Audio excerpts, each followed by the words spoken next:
సిల్వ యొక్క వ్యక్తి అనగా పోయినసారి నేర్చుకుని ఆయన ఎవరంటే సిలువ పైన ఎవరు వేలాడదీయబడ్డాడంటే దైవ మానవుడు అనగా మన ప్రభువైన యేసుక్రీస్తు ఆ సిలువపై వేలాడదీయబడ్డట్లుగా చూసాం. ఆయనే దేవుని గొర్రెపిల్ల అని కూడా నేర్చుకున్నాం.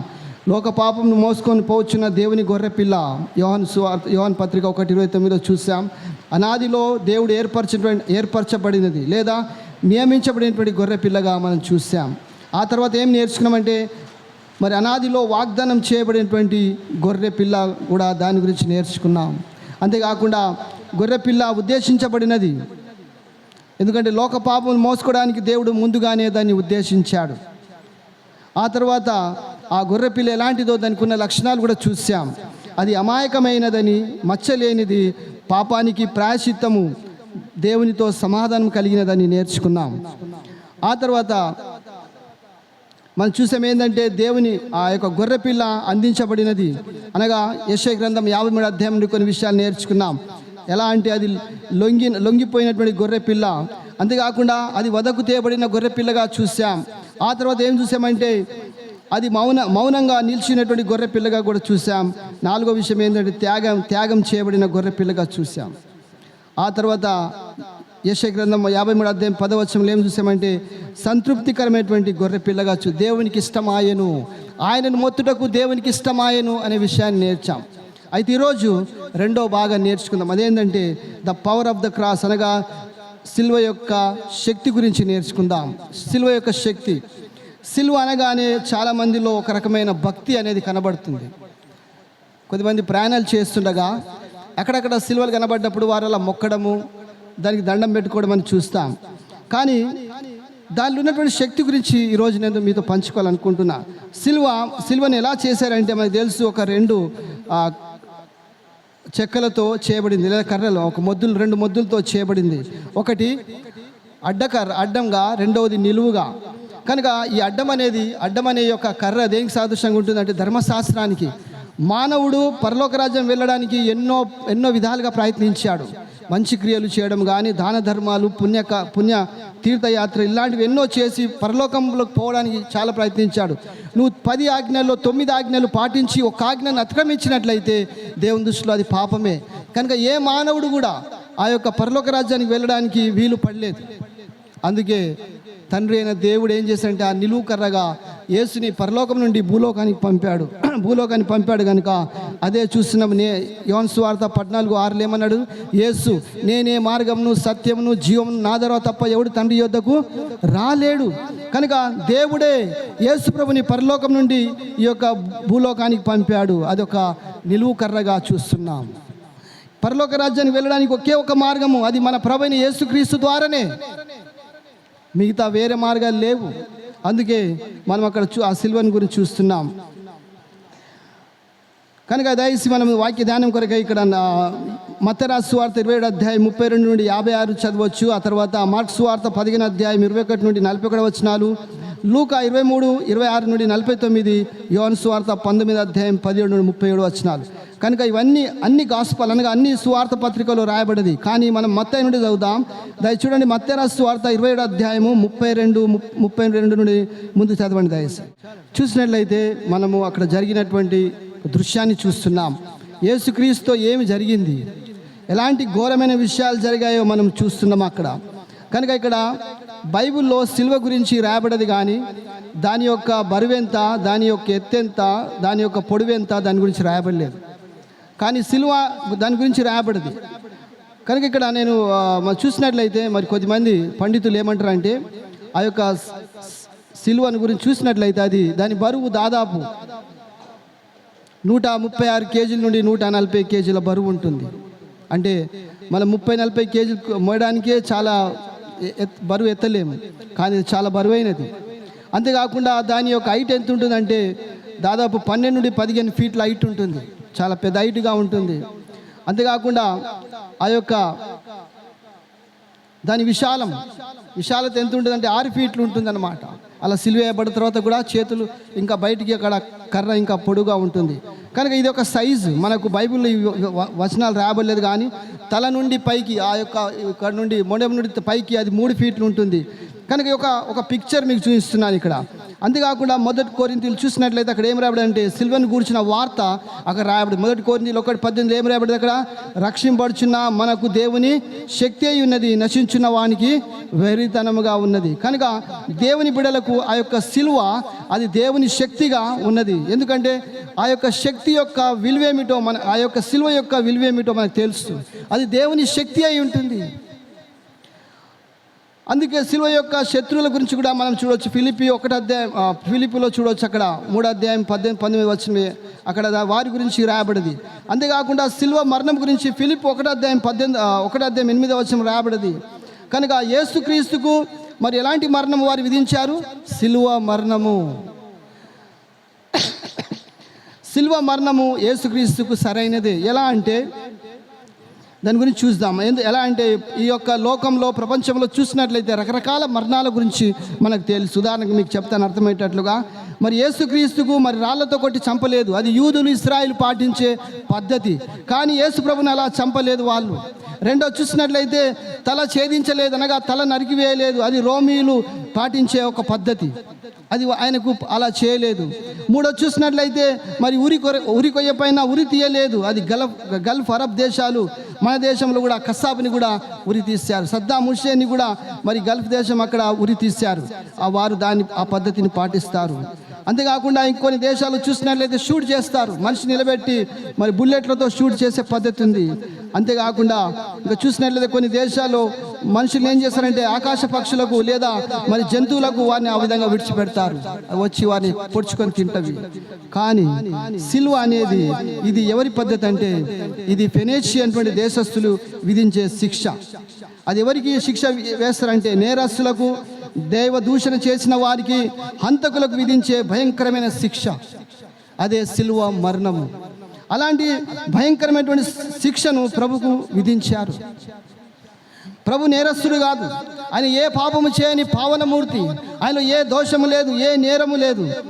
కానీ అయినా సరే వారు ఏమన్నారంటే మాకు బరబ్బా కావాలి, క్రీస్తు వద్దన్నారు. నేను పోయినసారి చెప్పాను, బరబ్బాని వారు ఎందుకు ఇష్టపడ్డారంటే ఆయనపై ప్రేమ ఉండి కాదు, యేసుక్రీస్తుపై ద్వేషంతో ఆయనను కోరుకున్నారు. అంతేగాని వాడు మంచివాడు, వాడు మంచివాడు, మంచి పనులు చేస్తాడని కాదు. వాడు గజ దొంగ, మోసగాడు, హంతకుడు, హత్యలు చేశాడు, అయినా బరబ్బానే కోరుకున్నారు. ఎందుకంటే క్రీస్తుపై వారికి ఉన్నటువంటి ద్వేషాన్ని వ్యక్తపరిచారు. అందుకే ఇక్కడ చూస్తున్నాం ఈ యొక్క భయంకరమైనటువంటి శిలువ మరణం చాలా భయంకరమైనది. అందుకే ఇక్కడ చూసినట్లయితే సిలువ దేనికి మనం చూస్తున్నామంటే ఈరోజు నేర్చుకుందాం. సిలువ గురించి నేను ఎక్కువగా చెప్తాను. సిలువ అది ఒక విశ్వాసం యొక్క శాశ్వతమైన ఒక చిహ్నముగా అనగా ఒక గుర్తుగా ఉంటుంది. సిలువను చూసినప్పుడు మనకు ఒక ఆశా కిరణం అనేది మనలో మనలో వికసిస్తుంది. కనుక సిలువ మనకు ఒక ఆశా కిరణంగా ఉంటుంది. అందుకే మనం సిలువ యొద్దకు వచ్చినట్లయితే మనం దాని యొక్క విలువను తెలుసుకుంటున్నాం, దాని యొక్క శక్తిని తెలుసుకుంటున్నాం. కొద్దిమంది సిలువను రకరకాలుగా వాడుతూ ఉంటారు, దాన్ని కొన్నిసార్లు తప్పుడుగా వాడుతూ ఉంటారు. ఇళ్ళల్లో దాన్ని పెట్టుకోవడము, లేకపోతే ఇంటి గౌనలు దాన్ని పెట్టుకోవడము. ఒకసారి అడిగాను నేను, ఎందుకు ఇంత పెద్ద సిలువ మీ ఇంట్లో పెట్టుకున్నారంటే వాళ్ళు ఏమన్నారంటే మేము క్రైస్తవులమని వేరే వాళ్ళకి తెలవాలని. ఆలోచన మంచిది కాదు. క్రైస్తవులని వేరే వాళ్ళకి తెలవాలని మన క్రీస్తు బొమ్మలు లేకపోతే ఇలాంటి సిలువలు కాదు, కానీ ఆ యొక్క దేవుడు మన హృదయంలో, మన కుటుంబంలో, మన జీవితంలో ఉండాలి. కానీ అదే సరైన పద్ధతి కాదు. కనుక ఈ యొక్క సిలువ దేనికి మనకు చూపిస్తుంది అంటే అది విముక్తికి గుర్తుగా ఉంటుంది. మనం ఒక పుస్తకం చదివినట్లయితే యాత్రికుడు ద పిలిగ్రిమ్, ఆ పుస్తకంలో రాయబడేది ఏంటంటే ఒక వ్యక్తి తన పాపాల మూట మోసుకుంటూ బయలుదేరుతూ ఉన్నాడు. అయితే ఆ మూట ఎక్కడ కూడా దించలేడు, ఎందుకంటే అది మళ్ళీ ఆయనపైకే వచ్చేస్తుంది. అది ఎక్కడ కూడా దాన్ని పెట్టలేడు. ఆయన తన యాత్రలో ముందుకు వెళ్తూ ఒక చోటికి వచ్చాడు. అక్కడ ఆయనకు సిలువ కనబడ్డది. ఆ యొక్క పాపాల మూట సిలువపై దానికి అక్కడ వేలాడదీశాడు. అప్పుడు దాని నుండి ఆయన విముక్తి పొందాడు. ఆ భారము, ఆ బరువు నుండి బయటపడ్డాడు. నిజమే. కనుక మన యొక్క పాపాలు అన్నీ కూడా క్రీస్తు పైన మనము వేయాలి. అందుకే యోహాను సువార్తలు రాయబడి 1:29లో లోక పాపం మోసుకొని పోవచ్చున్న దేవుని గొర్రె పిల్ల, మన దోషములు, మన పాపములు, మన అపరాధములు ఆయన మీద మోపబడ్డవి, మనందరి నిమిత్తం ఆయన బలి అయ్యాడు అనే విషయాన్ని కూడా నేర్చుకున్నాం. కనుక మానవుల పట్ల దేవునికి ఉన్న ఎనలేని ప్రేమను నిదర్శనంగా అది సూచిస్తుంది. సిలువను చూసినప్పుడు మనం గుర్తు చేసుకోవాలి ఏంటంటే అది దేవుని ప్రేమను మనకు కనుపరుస్తుంది. అక్కడ ఎనలేని ప్రేమ దేవుడు మన పట్ల ప్రేమను వ్యక్తపరిచాడు. దేవుణ్ణి మనం ప్రేమించలేదు, దేవుడే మనల్ని ప్రేమించాడు. మనము దేవుని వెతకలేదు, దేవుడే మనల్ని వెతికాడు. అందుకే లూకాసు సువార్త 19:10 ఏం రాయబడింది? మనుషుని కుమారుడు ఎందుకు కొరకు వచ్చాడంట? నశించుచున్న దాన్ని వెతికి రక్షించడానికి కొరకు వచ్చాడు. నీవు నేను నశిస్తుండగా దేవునికి ఇష్టం లేదు కనుక ఆయన మనల్ని వెతికి రక్షించుకున్నాడు, మనం చేరదీశాడు. దేవునికి స్తోత్రాలు. అందుకే ఇక్కడ చూస్తున్నాం, అదే ఆ వచనాన్ని మనం అది చూస్తున్నాం ఏంటంటే మానవుల పట్ల దేవునికి ఉన్నటువంటి ఎనలేని ప్రేమను నిదర్శనంగా అది చూస్తుంది. చూడండి దయచేసి రోమా 5:8 చదవండి. అక్కడ ఏం రావడది? అయితే దేవుడు మన యెడల తన ప్రేమను వెల్లడిపరిచి ఉన్నాడు. ఎట్లనగా మనం ఇంకను పాపులమై ఉంటుండగానే క్రీస్తు మన కొరకు చనిపోయెను. మనం ఇంకా పాపంలో ఉంటుండగా, పాప స్థితిలో పడి ఉంటుండగానే క్రీస్తు మనకు అందరి కొరకు చనిపోయాను, మన కొరకు చనిపోయాను. చూడండి ఆయన యొక్క ప్రేమ ఎలాంటిదో మనం గమనించినట్లయితే హైందవ వాళ్ళ యొక్క గ్రంథాలు ఏం రాయబడంటే పాపం చేసిన వారు శిక్షింపబడాలి. కానీ మన బైబిల్ ఏం రాయబడదంటే పాపం చేసిన వారికి క్షమాపణ దేవుడు కలిగిస్తున్నాడు. ఒకవేళ నువ్వు పాపివని దేవుని ఒప్పుకున్నట్లయితే దేవుడు నిన్ను క్షమిస్తాడు. మొదటి యోహాను పత్రిక 1:9 ఏం రాయబడేది? మనము మన పాపం ఒప్పుకొని ఎడలా ఆయన నమ్మదగిన వాడు, నీతిమంతుడు గనుక సమస్త దుర్నీతి పాపం నుండి మనల్ని కడిగి పవిత్రులుగా చేయును. దేవుని స్తోత్రాలు. చూడండి ఎంత వ్యత్యాసం ఉంది. లోకంలో తప్పు చేస్తే శిక్ష, మరణ శిక్ష. కానీ మనము యేసు యొద్దకు వచ్చినట్లయితే మన పాపం నిమిత్తం ఆయన దాన్ని పే చేశారు. పాస్ట్ ప్రజెంట్ ఫ్యూచర్లు అంతా పే చేసే దాన్ని క్రయధనం చెల్లించాడు కనుక దేవుని స్తోత్రాలు. కనుక మనం చూసినట్లయితే శిలువ యొక్క శక్తి మానవ చరిత్రలో ఆసన్నమైనది. ఇది విమోచనకు, క్షమాపణకు మరియు అంతిమ త్యాగానికి ఒక గుర్తుగా చూడొచ్చు. చూడండి, మనం శిలువ యొద్దకు ఎందుకు వస్తామంటే మనకు విమోచన కావాలి, మనకు క్షమాపణ కావాలి, మన అందరి నిమిత్తమే ఆయన త్యాగం మనందరి నిమిత్తమే చనిపోయాడు, త్యాగం చేశాడు. కనుక దాని యొక్క విలువని నేను చెప్తా ఉన్నాను, దాని యొక్క శక్తిని నేను మీకు చెప్తా ఉన్నాను. కనుక సిలువను మనం సులువుగా తీసుకోలేము. సిలువను కొద్దిమంది చూస్తాగా నశించు వారి యొక్క జీవితాలు చూడండి. వాళ్ళు సిలువను ఏం చేస్తారంటే మెడలు వేసుకొని తిరుగుతూ ఉంటారు. ఎందుకంటే దాని విలువ వారికి తెలియదు. అది వాళ్ళకి ఫ్యాషన్ అయిపోయింది. అది ఫ్యాషన్ లాగా వారు మెడలో వేసుకుంటారు. కానీ అది సరైనది కాదు. క్రైస్తవులుగా మనం మెడలో కాదు, మన హృదయంలో ధరించుకోవాలి, మన మనసులో ధరించుకోవాలి. అంతేగాని మెడలు వేసుకొని నువ్వు నిరూపించుకోవాల్సిన అవసరం లేదు. నేను క్రైస్తవుని, నేను క్రైస్తవురాల్ని, చూడండి నా మెడలో సిలువ, నా చేయికి సిలువ. అది అవసరం లేదు. అది ఎవరు చేస్తారంటే అన్యులు, లోకాస్తులు చేస్తారు. కనుక సిలువ వారికి ఎలా ఉందంట? నశించు వారికి అది వెర్రితనంగా ఉన్నది, ఫ్యాషన్గా ఉన్నది. దాంతో వారు ఎన్నో విధాలుగా దాన్ని అబ్యూజ్ చేస్తూ ఉన్నారు. కనుక సిలువ ద్వారా మనకు దేవుని యొక్క నిరీక్షణ, స్వస్థత మరియు సమాధానం కనుగొంటున్నాం. నిజమే, ఆ యొక్క సిలువ ద్వారా మనకు దేవుని ఏముంది? నిరీక్షణ ఉంది. మనకి నిరీక్షణ లేదు ఒకప్పుడు. ఎఫెసీ 2 అధ్యాయంలో చదివినట్లయితే ఒకప్పుడు మనం ఎలాంటి వారమంట? నిరీక్షణ లేని ప్రజలంగా ఉన్నాము, నిజమైన దేవుని ఎరగని వారిగా ఉన్నాము. అయితే దేవుని స్తోత్రాలు, ఈరోజు మనకు నిరీక్షణ, మనకు ఆశా కిరణము మన ప్రభువైన యేసుక్రీస్తు ఉంటున్నాడు. ఆయన మనకు స్వస్థత, ఆయన దెబ్బల చేత, ఆయన గాయాల చేత మనకు స్వస్థత కలుగుచున్నది. యెషయా గ్రంథం 53:10 రాబడి, ఆయన యొక్క గాయం, ఆయన యొక్క దెబ్బల చేత ఈ దినం మనం స్వస్థత కలుగుచున్నది. మన రోగాలన్నీ ఆయన భరించాడు, మన యొక్క శాపాన్ని ఆయన తన పైన వేసుకున్నాడు. యేసుక్రీస్తు యొక్క మరణము చాలా అద్భుతము, చాలా ఒక వింతైనది. ఎందుకంటే సహజంగా సిలువేయబడిన వారు సాయంత్రం వరకు చనిపోరు. యూదుల వారి యొక్క ఆచారం ఏంటంటే సిలువేయబడ్డ వారు సాయంత్రం 6 గంటల లోపల శిలువపై నుండి దించివేయాలి. లేదా రోమీలు ఏం చేస్తారంటే ఒకవేళ ఆ వ్యక్తి చనిపోయినట్లయితే 2 కాళ్ళు నరికేస్తారు. ఎప్పుడైతే 2 కాళ్ళు నరికేస్తారో ఆ క్షణంలో చనిపోతారు ఆ వ్యక్తి. కానీ యేసు ప్రభువులు ఒక్క ఎముక కూడా విరిగిపోలేదు. ఆయన ఎందుకంటే లేఖనం నెరవేరినట్లుగా కీర్తన 22వ కీర్తనలో రాయబడ్డది, ఆయనలో ఒక్క ఎముక విరిగిపోలేదు. ఎందుకంటే ఆయన ముందే చనిపోయాడు. పక్కలో బల్లెం పొడిచి చూశారు, నీరు వచ్చింది, రక్తం వచ్చింది, దాన్ని ముట్టి చూశారు, వాసన చూశారు అన్నాడు. ఈ వ్యక్తి చనిపోయాడు. చనిపోయిన కాళ్ళు నరికివేయరు. ఎందుకంటే లేఖనం నెరవేరాలి. వాళ్ళ ఎముకలలో ఒక్క ఎముక కూడా విరిగిపోకూడదు. అందుకే లేఖనం నెరవేరింది. చూడండి ఎంత అద్భుతం, ఎంత ఆశ్చర్యము.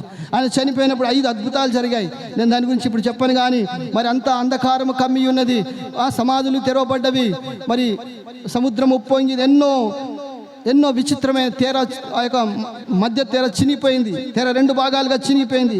5 అద్భుత ఆశ్చర్య కార్యాలు జరిగాయి. నేను ఆ విషయాలు చెప్పలేను.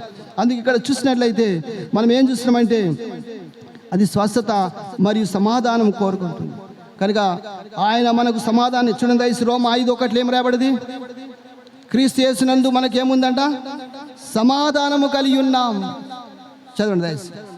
కాబట్టి విశ్వాసం మూలమున మనకు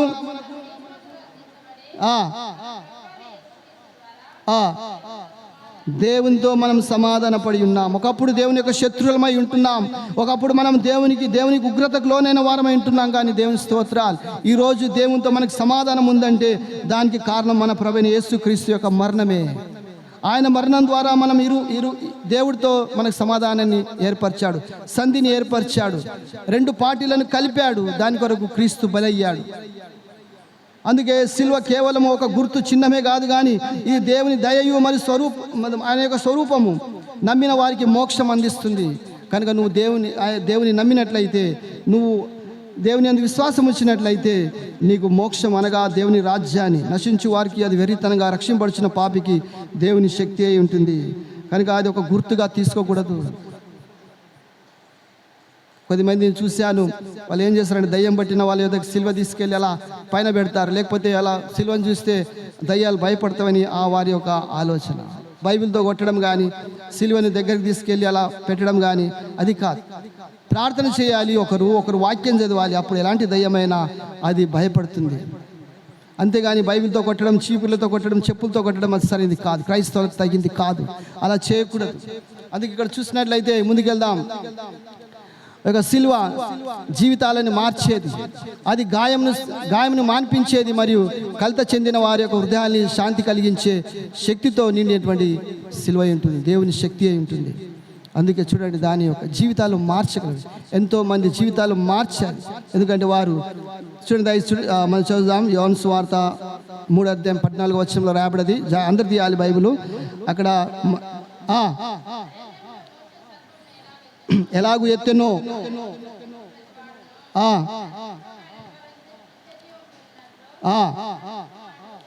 ఎత్తబడెను.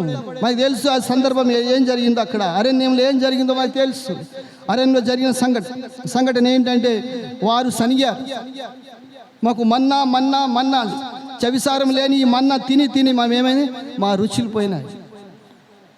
అందుకే వారు దేవునిపై సనిగారు, వారు మన్నను తిరస్కరించారు. కానీ దేవుడు ఏం చేశాడు? వారి మధ్యకు విషసర్పములు పంపాడు. దేవుడు వారిని శిక్షించాడు. విషసర్పాలు వచ్చి కాటు వేసినప్పుడు ప్రజలు అల్లాడారు. మోషే యొద్దకు పరిగెత్తి, మోషే మమ్మల్ని రక్షించుము, దేవునితో వేడుకొని అన్నప్పుడు ఆయన దేవుని యొద్ద ప్రార్థన చేసినప్పుడు దేవుడు చెప్పాడు, ఏం సర్పం చేయమన్నాడు? ఇత్తడి సర్పం చేసి ఒక కర్రపై దాన్ని పెట్టమన్నాడు. పెట్టినప్పుడు ఎవరైతే విశ్వాసంతో దాని తట్టు చూస్తారో వారు బ్రతికిపోతారు, ఎవరైతే చూడరో దాని తట్టు వారు నశిస్తారు. అదేవిధంగా మనుషుని కుమారుడు కూడా ఈ కాలంలో మరి యేసుక్రీస్తు ఆ శిలువ పైన ఎత్తబడ్డాడు. ఎవరైతే ఆయన యొద్దకు విశ్వాసంతో వస్తారో వారి పాపాలు క్షమిపడతవి, వారికి దేవుడు రక్షణ కల్పిస్తాడు. ఎవరికైతే విశ్వాసం లేదో వారు నశించి నరకానికి వెళ్ళిపోతారు. అదే ఒక టైపాలజీ, ఒక స్టడీ మనం చూడొచ్చు. అందుకే ఇక్కడ చూసినట్లయితే సిలువ మనకు ఏం గుర్తు తెలియజేస్తుందంటే మన ప్రభు చేసిన అపారమైనటువంటి త్యాగాన్ని గుర్తు చేస్తుంది. మన కొరకు ఎవరు ప్రాణం పెట్టలేరు, మన కొరకు ఎవరు చనిపోలేరు. మన తోబుట్టులు కానీ, మన రక్త బంధువులు కానీ, మన కొరకు మన స్నేహితులు కానీ ప్రాణం పెట్టరు. కానీ మన ప్రభువైన యేసుక్రీస్తు మనకు బదులుగా ప్రాణం పెట్టాడు. ఇది నేను ఇంతకుముందు చెప్పాను ఒకసారి, ఇది బైబిల్లో లేదు, కానీ ఊహించి ఒక వ్యక్తి రాశాడు, ఊహాత్మకమైనటువంటి విషయం. ఆయన అంటాడు, బరబ్బా రిలీజ్ అయిన తర్వాత, ఆ యొక్క చెరసాల నుండి బయటకు వచ్చిన తర్వాత నేరుగా ఎక్కడైతే యేసుక్రీస్తు సిలువేయబడ్డాడో అక్కడికి వెళ్ళాడు. ఎందుకంటే యేసుక్రీస్తు ఎవరో బరబ్బకు తెలియదు. వాడు చెరసాల్లో ఉన్నాడు, బందీగా ఉన్నాడు, చూడలేకపోయాడు యేసుప్రభు ఎలా ఉన్నాడు. కానీ యేసుప్రభు పేరు అయితే విన్నాడు, యేసు అనే మాటలు కేకలు విన్నాడు, కానీ యేసుప్రభుని చూడలేకపోయాడు. అయితే ఆయన నేరుగా ఎక్కడికి వెళ్ళాడు? ఎక్కడైతే యేసుక్రీస్తు సిలువ వేయబడ్డాడు అక్కడికి వెళ్ళాడు. అక్కడ ఆ సిలువ ఆ విధంగానే ఇంకా దాని మీద సిలువ పైన వ్యక్తి లేడు, కానీ ఆ సిలువ అలాగే నిలిచి ఉన్నది. అప్పుడు అక్కడికి వెళ్ళి ఆ సిలువ ఏట మ్రోకరించి గట్టిగా ఏడుస్తూ అన్నాడు, ఇదిగో ఈ సిలువ నా కొరకు చేయబడ్డది, కానీ నాకు బదులుగా ప్రభువైన యేసుక్రీస్తు సిలువ వేయబడ్డాడని ఆయన ఏడ్చి మారు మనసు పొందినట్లు ఒక వ్యక్తి ఊహించి ఆ విధంగా అన్నాడు. కానీ బైబిల్లో రాయబడలేదు. ఏదేమైనా సరే నిజమే, ఆ శిలువపై నీవు నేను వేలాడదీయబడాలి, కానీ నీకు నాకు బదులుగా ఆయన తన ప్రాణాన్ని పెట్టాడు. ఎంత గొప్ప త్యాగం ఒకసారి జ్ఞాపకం చేసుకో. అంతేకాకుండా అతడు మన పాప బరువును తన భుజాల మీద మోస్తూ ఊహకందని బాధలు ఇష్టపూర్వకంగా భరించాడు. నిన్ను నన్ను రక్షించడానికి కొరకై అవమానాలు నొందాడు, హింసలు పొందాడు, మరి గుద్దారు, ఆయన ఎంతో శ్రమ పెట్టారు. కానీ అవన్నీ కూడా మన నిమిత్తమే. ఎందుకంటే దేవుడు మనల్ని ప్రేమిస్తున్నాడు, నిన్ను నన్ను ప్రేమిస్తున్నాడు కనుక మన నిమిత్తమే అవన్నిటిని సహించాడు. అంతేకాకుండా చూసినట్లయితే కేవలం ఒక చరిత్ర సంఘటనే కాదు, కానీ మానవత్వం మరియు దేవుని మధ్య అంతరాన్ని తగ్గించే ప్రేమ విముక్తి యొక్క దైవిక చర్యగా మనం చూస్తున్నాం. అవును, ఆయన యొక్క శిలువ మరణం ద్వారా ఏమైందంటే ఈరోజు మనకు దేవునితో సమాధానం ఏర్పడింది. ఆయన శిలువ మరణం ద్వారా మనకి ఏం ఏర్పడిందంటే మనకు దేవునితో ప్రేమ మళ్ళీ ఏర్పడింది. ఏదైనా తోటలో ఆదాము ఆయన యొక్క సారూప్యాన్ని అనగా ఆయనకున్నటువంటి దాన్ని ఏదైతే కోల్పోయాడో అది క్రీస్తులో తిరిగి దాన్ని పొందుకోగలిగాడు. అందుకే దేవుని స్తోత్రాలు. ఆయన త్యాగానికి, ఆయన బలియాగానికి, ఆయన చేసిన గొప్ప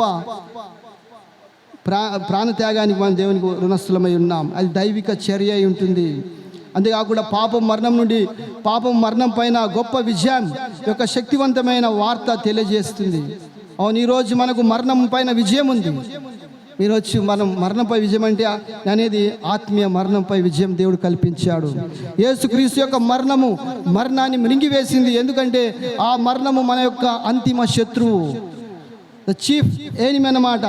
ఆ మరణం నుండి ఎవరు కూడా బయటికి పడలేకపోయారు. కానీ యేసుక్రీస్తు వచ్చి మరణాన్ని ఓడించి మరణాన్ని మృంగివేశాడు. అందుకంటున్నాడు, ఓ మరణమా నీ ముల్లెక్కడా, ఓ మరణమా నీ విజయం ఎక్కడన్నాడు. మరణాన్ని ఓడించాడు, మరణాన్ని మృంగివేశాడు, మరణంపై మనకు విజయాన్ని ఇచ్చాడు. మరణం అంటే భయపడాల్సిన అవసరం లేదు. క్రైస్తవులు మరణం అంటే భయపడాల్సిన అవసరం లేదు. నేను అనేది ఆత్మీయ మరణం గురించి మాట్లాడుతున్నాను. అంతేకాకుండా ఇక్కడ చూసినట్లే దేవుని మాటలు మనం ముందుకెళ్దాం. ఈ యొక్క సిలువ చూస్తున్నప్పుడు మనము మన పాపాలు క్షమింపడమని గుర్తు చేసుకోవాలి. పాప బానిసత్వం నుండి దేవుడు మనల్ని విముక్తి కలుగ చేసిన విషయాన్ని మనం జ్ఞాపకం చేసుకోవాలి. మనము ఆ విషయాలు జ్ఞాపకం చేసుకోవాలి. దేవుని యొక్క క్షమాపణ, ఐక్యత అది మనకు గుర్తు చేస్తుంది, ప్రేమను గుర్తు చేస్తుంది.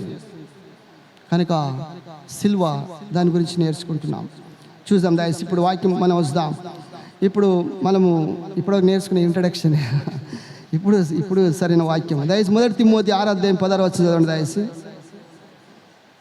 సిలువ దేవుని పవిత్రను వ్యక్తపరుస్తుంది. చదవండి దయచేసి. 6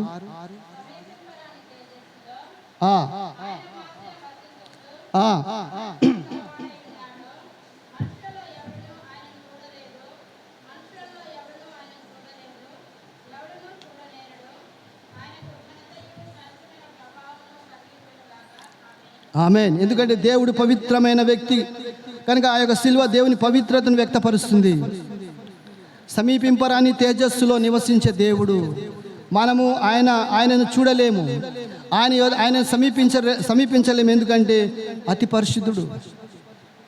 పరిశుద్ధమైన దేవుడు కనుక దేవుని యొక్క పవిత్రత అతని పాపాత్మ నుండి వేరు చేసింది. కనుక మనం చూసాం ఏంటంటే ఆయన పాపముగా చేయబడ్డాడు, పాపిగా కాదు. దయచేసి ఇంతకుముందు చెప్పాను, పాపముగా చేయబడి మనందరి నిమిత్తం పాపంగా చేయబడ్డాడు. ఆయన పవిత్రుడు, పరిశుద్ధుడు. ఒక పాపి మరొక పాపి కొరకు చనిపోయినట్లయితే ఆయనకు విమోచన లేదు, రక్షణ లేదు. కానీ ఒక నీతిమంతుడు ఒక పాపి కొరకు చనిపోయినట్లయితే మనకి రక్షణ, దానికి ఒక వాల్యూ అనేది ఉంటుంది. అందుకే మనుషుల కొరకు చనిపోతారు. దానివల్ల జరిగేది ఏమీ లేదు. వాళ్ళతో పాటు వాళ్ళు కూడా నరకానికి వెళ్తారు. అందుకే నీతిమంతుడైనటువంటి మన ప్రభువైన యేసుక్రీస్తు పరిశుద్ధుడు, నీతిమంతుడు. మరి ఆయన సమీపింపరని తేజస్సులో నివసించువాడై ఉంటున్నాడు. దేవుని పవిత్రత, త్యాగము మరియు ఇక్కడ చూసినట్లయితే పాపానికి పూర్తి చెల్లింపు కోరింది. నిజమే, ఎందుకంటే దేవుని పవిత్రత, ఆయన పవిత్రుడు, పరిశుద్ధుడు. కానీ పాపముడు వచ్చి జీతము మరణము. కనుక పాపం చేసిన ప్రతి వ్యక్తి చనిపోవాలి. మరణానికి పాత్రుడు. మరణము మనందరికీ ప్రాప్తించింది. ఎందుకంటే ఆదాము అవ్వలు చేసినటువంటి అవిధేయత, పాపం వల్ల ఈరోజు మనమంతా లోనయ్యాం. కనుక పాపము, ఆ యొక్క మరణం నుండి దేవుడు మనల్ని కాపాడాడు. కనుక దేవుని యొక్క పవిత్రత పాపం కోసము పరిపూర్ణ త్యాగాన్ని కోరింది. అవును, ఆయన పరిపూర్ణమైన త్యాగం. అందుకే చెప్పాను కదా, ఆయన నీతిమంతుడు, పవిత్రుడు. కనుక దేవుడు దాన్ని అంగీకరించాడు. బలులు ఇచ్చేటప్పుడు పాత నిబంధనలు ఎలా ఉండాలి? బలులు ఎలా ఉండాలి? పరిపూర్ణంగా ఉండాలి. కుంటివి, గుడ్డివి, చెవిటివి, మూగవి ఇవ్వకూడదు. దేవుడు వాటిని తిరస్కరిస్తాడు. ఆ బలులు దేవుని దృష్టిలో అంగీకారంగా ఉండవు. కానీ మనం అలా చేస్తూ ఉన్నాం కదా. మన కానుకలు వేసేటప్పుడు ఎలాంటివి మన దేవునికి ఇచ్చేట అవే కదా మన దగ్గర ఉన్నవి. ఇంకేమన్నా చెప్పండి. మన స్తుతులు కానీ, కృతజ్ఞతాసులు కానీ, అవే దేవునికి అంగీకారమైనవి. అవి నైవేద్యాలుగా, మరి అవి ఆయనకి ఇష్టమైన బలులుగా ఇస్తున్నాం. కానీ కొన్నిసార్లు దేవునికి మనం అయిష్టమైనది అనగా మనకి ఇష్టం లేనిది అలా ఇస్తున్నాం. మనం ఇచ్చే కానుకలే కానీ, చినిపోయిన డబ్బులు వేయడం కానీ, దాని అర్థం ఏంటంటే అయిష్టంగా. అలా చేసినట్లయితే నిన్ను కయ్యనితో ఎంచాల్సి వస్తుంది. అది ఇక్కడ చూస్తున్నాం ఏంటంటే పాపం కోసం పరిపూర్ణ త్యాగాన్ని కోరింది పాపం. అందుకే రెండో విషయానికి వద్దాం. రెండో విషయానికి వచ్చినట్లయితే ఒక శిలువ మానవుని పాపము మరియు పాపం పట్ల దేవుని యొక్క ప్రేమను వ్యక్తపరుస్తుంది. చూడండి ఐస్, ఇంతకుముందు చెప్పాను, రోమా 6:23 చదివితే ఐస్ అక్కడ ఏం రాబడింది? పాపం వలన వచ్చి జీతము మరణము.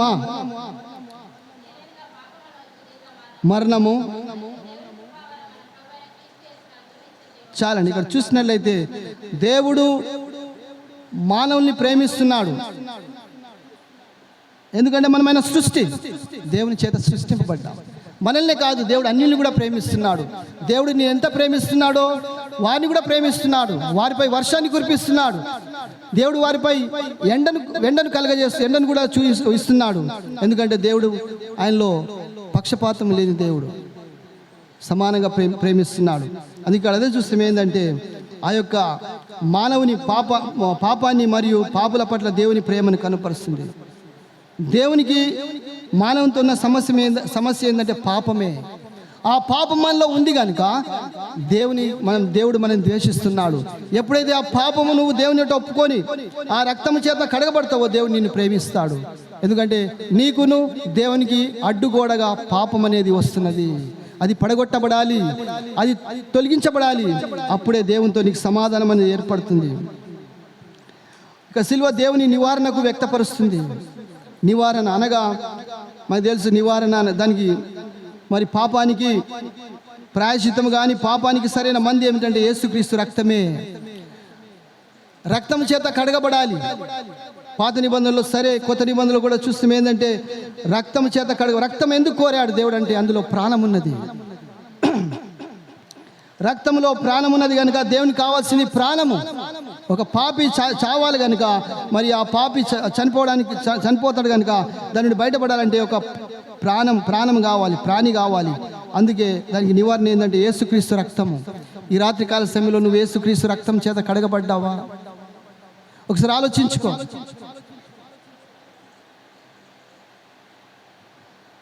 యేసుక్రీస్తు రక్తము అన్ని పాపములను కడిగి వేస్తుంది. నువ్వెంత ఘోర పాపివైనా సరే దేవుడు నిన్ను క్షమించటకు, నిన్ను కడిగి నిన్ను పవిత్రపరచటకు దేవుడు సిద్ధంగా ఉన్నాడు. 4 చూసినట్లయితే సిలువ దేవుని నివారణ. దాని కింద చూసిన మొదటిది ఏంటంటే తన ఏకైక కుమారుని పంపడానికి కూడా దేవుని సంకల్పమై ఉంటుంది. ఆయన ఎప్పుడు వెనుకంజ వేయలేదు. రోమా 8:31 చూస్తున్నాం, 32 చూస్తున్నాం. దేవుడు తన కుమారుని ఇయ్యడానికి వెనుకంజ వేయలేదు. అది ఆయన సంకల్పమై ఉంటుంది. అది ఆయన యొక్క సంకల్పమై ఉంటుంది. అందుకే దేవుడు తన కుమారుని లోకానికి పంపాడు. యోహాను సువార్త 3:16 కూడా చూస్తున్నాం. దేవుడు లోకంని ఎంతో ప్రేమించెను, అంతటితో ఆపలేదు, ఆయన కుమారుని లోకానికి పంపాడు. చూడండి ఎంత గొప్ప ప్రేమ, క్రియలతో కూడిన ప్రేమ. అది మాటలతోనే కాదు కానీ క్రియ, అందులో క్రియ ఉంది, వట్టి మాటలు కాదు. కనుక మన పాపం కోసము యేసుక్రీస్తు అది బలిని కోరింది కనుక మన కొరకు ఆయన బలి అయిపోయాడు.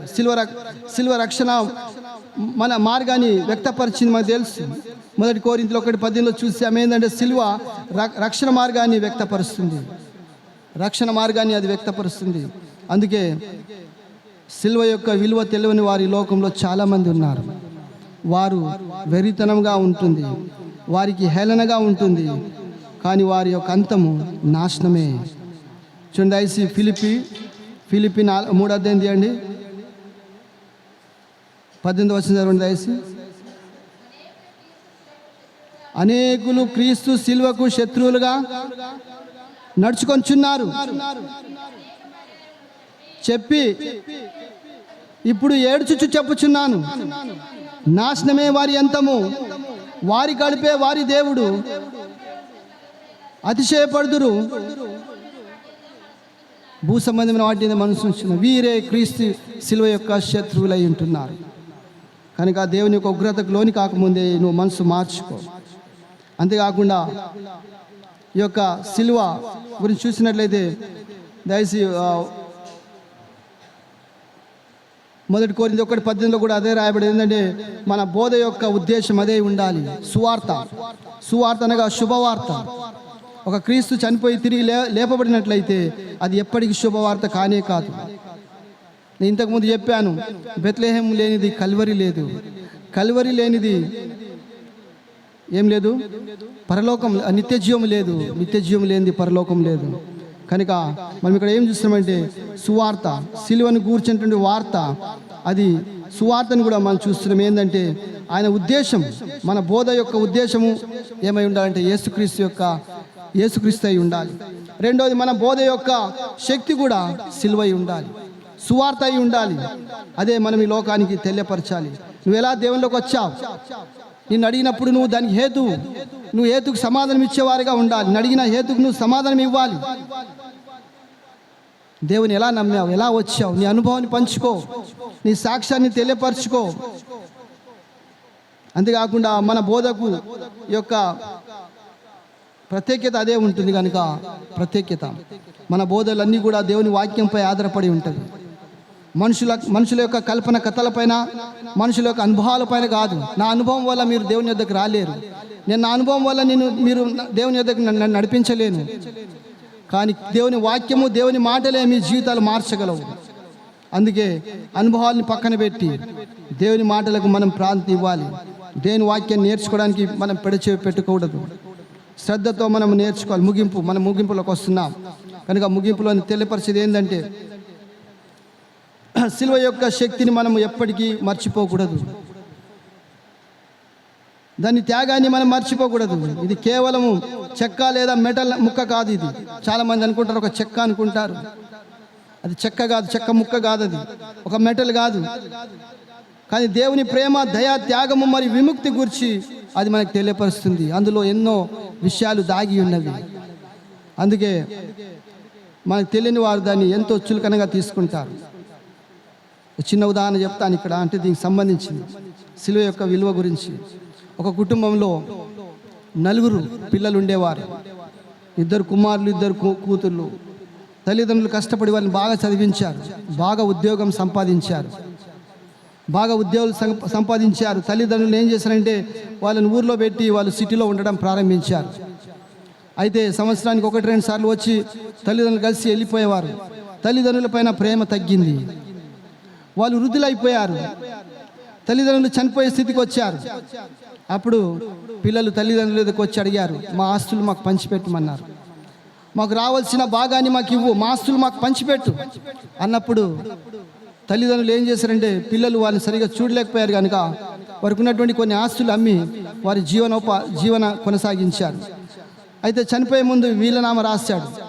ఎవరికి ఎంత ఆస్తి రాసినప్పుడు వాళ్ళు ఏం చేశారంటే చెప్పారు, ఇదిగో లాయర్ గారు నేను చనిపోయిన తర్వాత ఇది వీళ్ళనామా వారి చేతిలో పెట్టాలి, అప్పటి వరకు ఇవ్వద్దని చెప్పారు. చనిపోయారు. చనిపోయిన తర్వాత అప్పుడు ఏం జరిగిందంటే వాళ్ళు లాయర్ దగ్గరికి వెళ్ళి చూశారు. వాళ్ళు అనుకున్నంత ఆస్తి వాళ్ళకి రాలేదు. చాలా నిరాశ అయ్యారు, చాలా బాధపడ్డారు, చాలా కోపపడ్డారు. కానీ లేరు కదా వాళ్ళని ఏం చేయడానికి. చాలా కోపంతో, నిరాశతో ఇంటికి వచ్చారు. ఇంట్లో వచ్చిన తర్వాత వస్తువులన్నీ అక్కడిక్కడ పడేశారు. వాళ్ళ ఇంట్లో ఒక అమ్మాయి ఉండేది, ఒక పాప ఉండేది. ఆమె ఈ వృద్ధులకు సేవ చేస్తూ చాలా సంవత్సరాల నుండి ఇంట్లోనే ఉండిపోయింది. అయితే వాళ్ళ ఇంట్లో ఉన్నప్పుడు మరి చాలా సంవత్సరాలు ఉంటుంది కదా, ఆమె కూడా ఏమి ఇవ్వాలి కదా, ఏమైనా ఇవ్వాలనుకున్నారు. కానీ ఇవ్వడానికి ఇష్టం లేక ఏం చేస్తారంటే, వాళ్ళ ఇంట్లో ఒక సిల్వ ఉంది, ఇంత పెద్ద సిల్వ ఉంది. ఆ సిల్వని ఏం చేస్తారని పడేసారు. ఇదిగో సిల్వ తీసుకుని వెళ్ళిపోను, అమ్మ నాయన లేరు, ఎవరు లేరు, వెళ్ళిపో అని చెప్పి ఆమెను ఏమి ఇవ్వకుండా పంపించారు. కానీ ఆమె ఏమనకుండా మౌనంగా సిలువ తీసుకొని బయలుదేరింది. వీళ్ళందరూ ఊర్ల నుండి పట్టణాలకు వెళ్ళిపోయారు. వెళ్ళిపోయిన తర్వాత ఎందుకు ఒకసారి సిలువను తన దగ్గర పెట్టుకొని పక్కన పెట్టుకొని నిద్రపోతుండగా అక్కడ సౌండ్ వచ్చింది, కొంచెం సౌండ్ వచ్చింది. అప్పుడు ఆమె ఏమనుకుంది, లేముందని చెప్పి సౌండ్ ఇలా చేసినప్పుడు అందులో విలువైన వస్తువులు ఉన్నవి. వారు సంపాదించినటువంటి బంగారం కాయిన్స్ కానీ బంగారం అన్నీ కూడా అందులో సేవ్ చేసి పెట్టారు. కుమార్తెలకు దొరకకుండా వారు దురుద్దేశము, వారు అవన్నీ తీసుకొని మమ్మల్ని చంపకుండా వారు ప్రతిసారి ఆ సిలువ పైది కవర్ తీసి అందులో రింగు కానీ చైన్ కానీ అలా వేసి పెట్టారు. చూడండి, ఇక్కడ ఏం చూస్తున్నామంటే, ఇక్కడ వారు సిలువను త్రోసేశారు, సిలువను పడేశారు. కానీ ఆ సిలువలో ఉన్నటువంటి ఆ ఆస్తి వారు తెలుసుకోలేకపోయారు. కనుక ఆమెకు ఆ యొక్క ఆస్తి పొందుకోగలిగారు. నిజమే, సిల్వ ఇంతేనని చెప్పి మనము పడేయకూడదు, మనం దాన్ని అంత నిర్లక్ష్యం చేయకూడదు. ఎందుకంటే అది చాలా గొప్ప. దేవుని యొక్క ప్రేమను, దయ, త్యాగము మరియు విముక్తిని గూర్చి మనకు హృదయంలో సిల్వ సందేశాన్ని మనం ఏం చేయాలంటే ఎల్లవేళలో దాన్ని ఏం చేయాలంటే బోధిస్తుండాలి. మన కొరకు ప్రభు చేసిన త్యాగాన్ని తగినట్లుగా జీవించే వరకు మనము ఏం చేయాలంటే మనము ప్రభు సేవలో ముందుకు వెళ్ళాలి. కనుక చూసాం సిల్వ దాని యొక్క విలువ, శక్తిని చూసాం. నిజంగా సిల్వ యొక్క విలువ ఈరోజు నువ్వు నేర్చుకున్నావు. ఇది కేవలము 2 కర్రలతో 2 మొద్దులతో చేయబడింది కాదు. దానిపైన ఆ వ్యక్తి ఎప్పుడు సిల్వకి వాల్యూ వచ్చిందంటే, దానిపైన వేలాడబడినప్పుడు దానికి వాల్యూ వచ్చింది. గాడిద గురించి కూడా మనం చూసాం కదా, మట్టల ఆదివారం రోజున ఆ గాడిద ఉంటుంది. గాడిదకి అంత విలువ ఎట్లా వచ్చింది? యేసు ప్రభు దానిపైన కూర్చున్నప్పుడే కదా. వాళ్ళు అది ఇప్పుడు ఎలా నడుస్తుంది? తివాచీల పైన నడుస్తుంది. అది వారు ఆ చాకలి వాళ్ళు తెచ్చిన బట్టలు దారి పొడుస్తున్న దానిపైన నడుస్తుంది. ఎందుకంటే ఆ గాడిదకు విలువ రావడానికి కారణం క్రీస్తే. అదే సిల్వ. మరి ఈరోజు సిల్వ యొక్క విలువ ఎలా వచ్చిందంటే, క్రీస్తు దానిపై వేలాడదీయబడ్డాడు కనుక. మరి ఇంకా కొద్దిమంది క్రీస్తుని ఎక్కడ వెతుకుతున్నారంటే సిలువ పైన వెతుకుతున్నారు. కొద్దిమంది ఇళ్ళల్లో చూస్తే ఇంకా వాళ్ళ ఇళ్ళల్లో ఎలా ఉంటవి, యేసు ప్రభు సిలువ పైన ఉన్నాడు. ఇంకా అవునా కదా, లేడు ఆయన అక్కడ లేడు. సిలువ పైన వెతికితే యేసు ప్రభు మీకు కనబడడు, సమాధులలో వెతికితే యేసు ప్రభు మీకు కనబడడు. ఆయన సజీవుడై లేచాడు. ఎందుకు మీరు అక్కడిక్కడ వెతుకుతున్నారు? బైబిల్లో వెతకండి, దేవుని వాక్యాన్ని పరిశీలన చేయండి, అప్పుడు దేవుడు మీకు తెలియపరుస్తాడు. కనుక దేవుడి కొద్ది మాటలు దీవించి ఆశ్రయించును గాక.